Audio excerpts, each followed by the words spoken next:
Yaani mtu umevaa zako vizuri, umependeza, umekutana na mtu ambaye unafahamiana naye.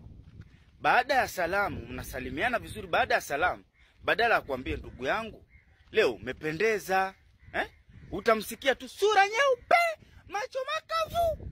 Ndugu yangu leo umeulamba.